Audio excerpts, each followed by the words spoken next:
তো শুট করে আবার আমার উপদেষ্টা বানাতে গেছে চোর একটা আবল তাবল কথাবার্তা বলতে থাকে। আবার আপনার কাছে চিঠিও দিচ্ছে দেখলাম আর খোলা চিঠি আর কি।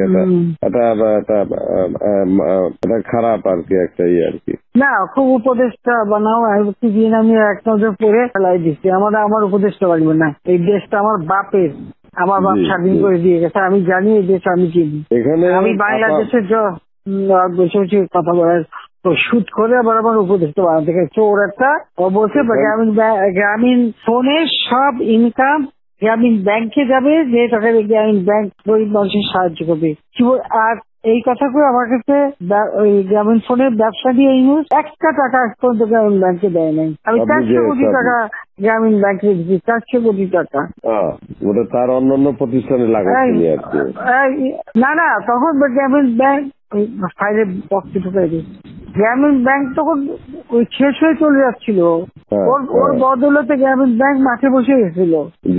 ওটা সব ব্যাংকের সব টাকা তো লুচি খেয়ে গেছে।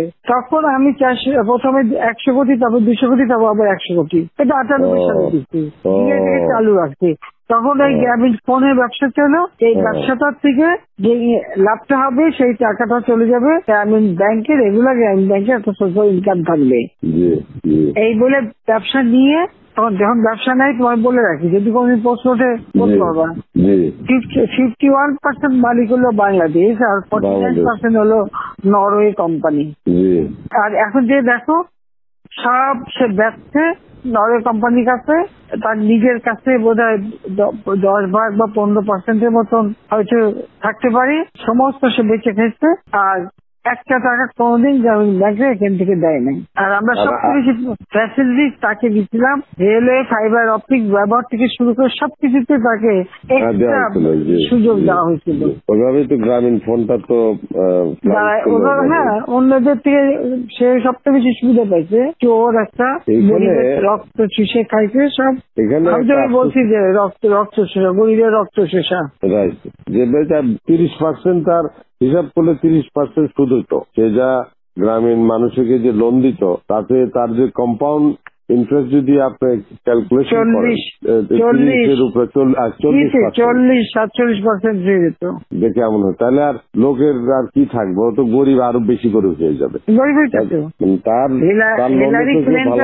তোমরা তো ইতিহাস জানো না, হিলারি ক্লিন্টনে নিয়ে গেছিল যশোরে, তার হাত দিয়ে গ্রামীণ মানে ব্যাংকে ঋণ দেওয়ালো।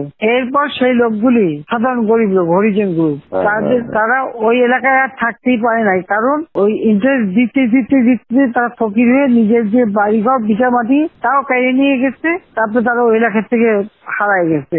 দেন আমি খুঁজছি, একজনের পাশে খাগড়াছড়ি, সেখানে যে এসে কাজ করে খায়, আর একজন বোধহয় নীলফামারী নদী আসবে কোথায়, যে এরা ওই পরিবার সদস্য ওই এলাকা থেকেই হারাই গেছে। প্রবাসীদের বিনিয়োগের শতভাগ নির্ভরযোগ্য প্রতিষ্ঠান প্রবাসী সিটি লিমিটেড। এখানে বিনিয়োগ করে হালাল মুনাফা অর্জন করুন।